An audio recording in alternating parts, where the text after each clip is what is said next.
war einmal eine junge Königstochter namens Schneewittchen, deren Anmut und Reinheit von Kindheit an jedem ins Auge fielen.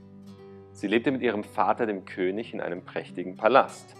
Doch auch die böse Stiefmutter und ihre Tochter Adelheid nannten diesen Ort ihr Zuhause.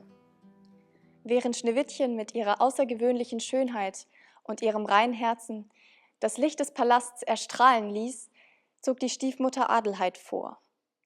Oft suchte sie nach Wegen, Schneewittchen in schlechtem Licht dastehen zu lassen.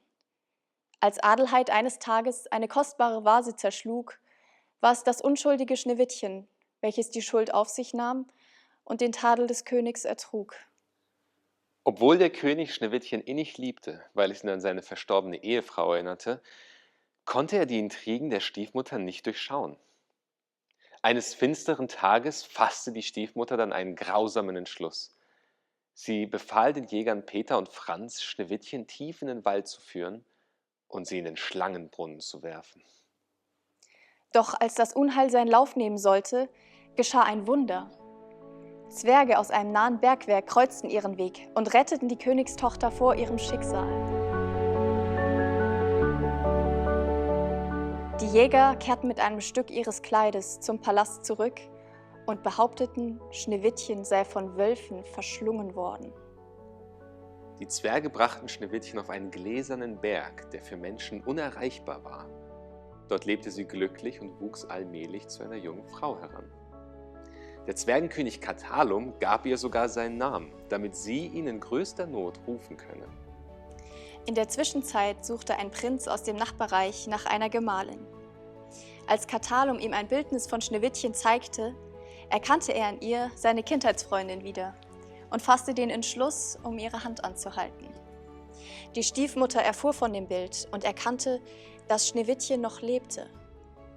Da sie ihre Tochter Adelheid mit dem Prinzen verheiraten wollte, ersann sie sich einen neuen Plan, um Schneewittchen zu töten. Mit Hilfe einer Hexe gelangte die böse Stiefmutter schließlich auf den gläsernen Berg, wo sie Schneewittchen vergiftete Feigen anbot.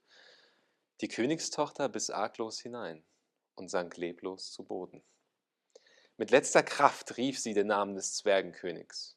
Katalum, der dies Unheil in seinem Zauberspiegel sah, rief göttliche und magische Kräfte an, mit deren Hilfe die Geister der Erde Schneewittchen ins Leben zurückbrachten. Die Königstochter ging zu ihrem Vater zurück, während Katalum die Schuldigen gnadenlos bestrafte. Die Stiefmutter wurde dazu verurteilt, 99 Mal 99 Jahre in einem Glassack zu verbringen, während die Jäger in hungrige Wölfe verwandelt wurden. Selbst Schneewittchens Bitten um Gnade konnten den Zwergenkönig nicht milde stimmen. Am Ende fand Schneewittchen schließlich ihr Glück an der Seite des Prinzen. Ihre Hochzeit wurde mit einem glanzvollen Fest gefeiert.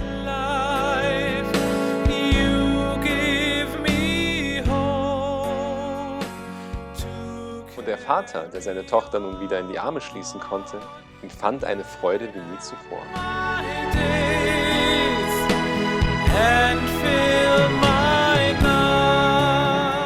Und wenn sie nicht gestorben sind, dann leben sie noch heute und tanzen glücklich und unbeschwert durch ihr Leben.